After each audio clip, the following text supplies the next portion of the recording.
D3 Teknik Informatika. Dari materi yang tadi dipaparkan, saya ingin bertanya. Tadi kan sudah dijelaskan bagaimana itu smart city, kelebihannya dan dari berbagai bidang. Nah, saya ingin bertanya, untuk dari sisi keamanannya itu bagaimana? Apakah smart city juga menerapkan sistem keamanan yang gimana ya, biar tidak bisa disalahgunakan oleh pihak lain, seperti itu. Terima kasih. I will try to translate. Based on your presentation, you mentioned that smart city has some rule, right? And you want to know about the security issue in the smart city, whether it is very convenient or very trusted, or maybe someone can attack this the smart city security issue. And yeah, maybe you can. Okay, thank you very much for the question, and I think it's a very interesting question. With every information system or information technology or network, there is always a risk of security attacks or even privacy attacks for that matter. So what we have to look into is where is it that the attackers would like to attack? What is it? What information are they after? What do they want to know? And once we look at that information, we would be developing a way to tackle that challenge. So normally when we develop a software or an information system, we have security as a non-functional requirement, which means each and every software has a functional requirement which it intends to do, and there is non-functional requirements. So when we program or when we model a system, we take into account the security aspect as well, so to ensure that security breaches do not happen. So when we implement an information system within the smart city context, the same thing, the same principle and the same logic is applied to ensure that the data communication, the data storage, everything is secure and safe. I guess you can understand what I'm saying. Okay, any other questions?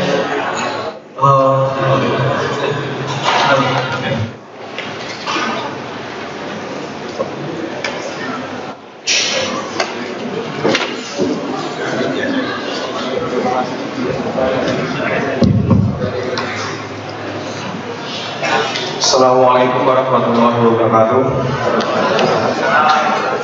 My name is Iburisno Aslam. I am a student of Informatics 11 Maret University 2014.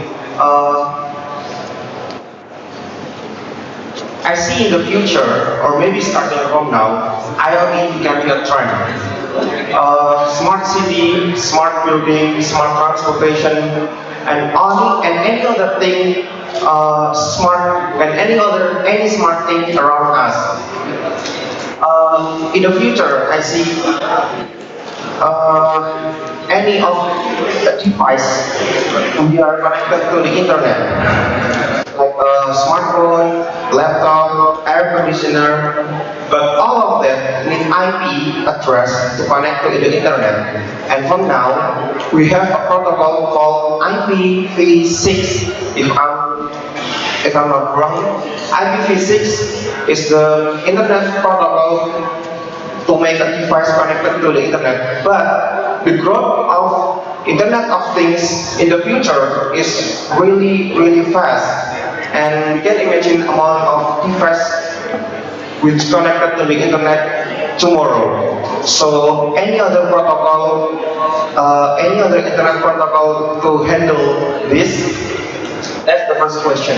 And the second one, when all of the devices connected to the internet and we have a smart city, smart home, smart building, and any other things,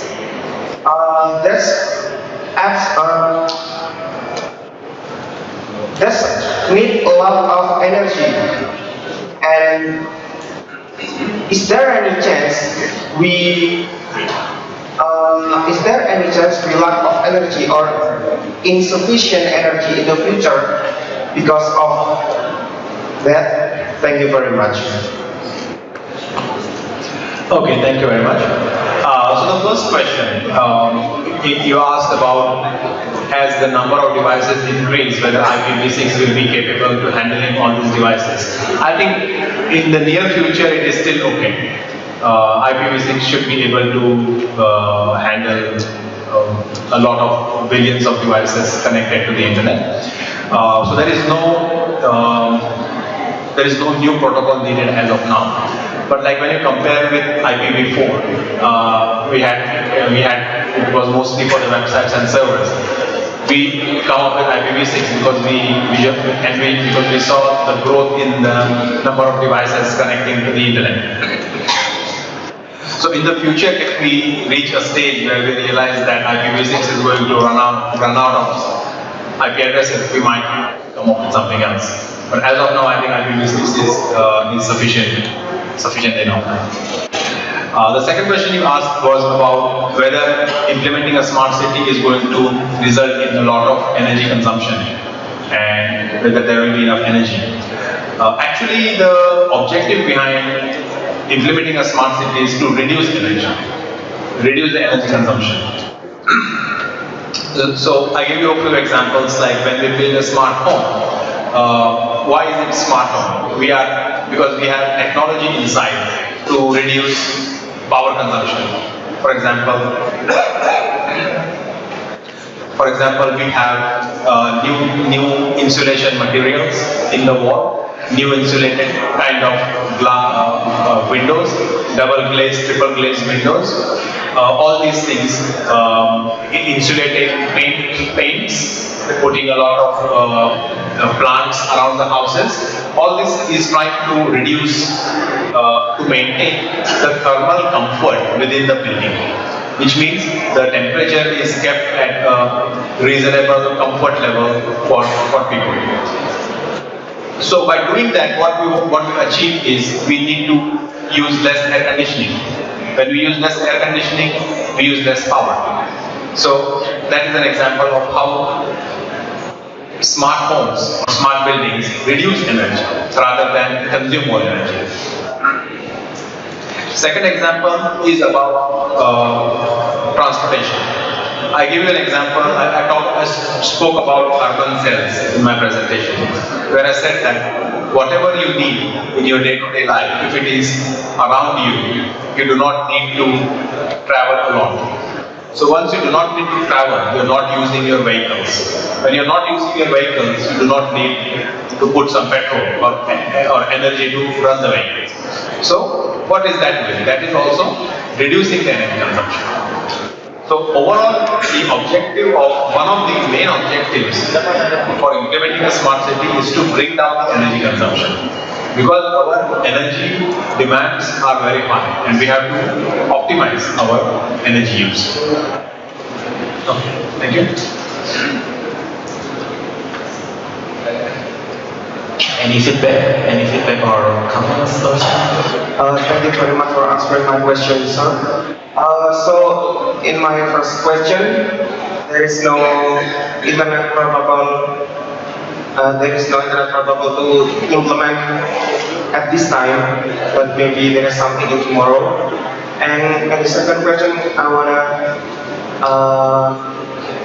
ask you a question. And the urban concept cell, how we manage all of people need around the urban concept cell? You see that every people have their own need, but how we can manage and give how we fulfill every person need in just one spot. Okay, I think what you can see is what is it that you need. You know, most people, majority of the people, I would say, have similar basic necessities. Yeah, so they need to go to school, they need to go to work, they need to do some shopping, they need to do some entertainment. So all these facilities, it could be positioned in a closed vicinity, closed area. But there may be some special, unique needs. Maybe you want to do racing cars, or you want to do skydiving, or something else, which is not everyone want to do. So this is only you want to do, or few people want to do. So in such situation, you can these special services could be located somewhere, not everywhere, and then for that you might have to travel. But majority of the things that you need on a day-to-day basis could be located in the closed areas, closed by areas.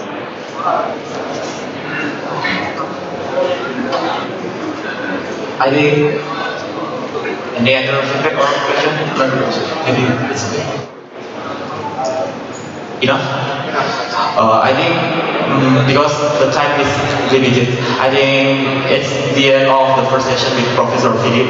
Please give big applause to Professor Philip. Let's continue the second session.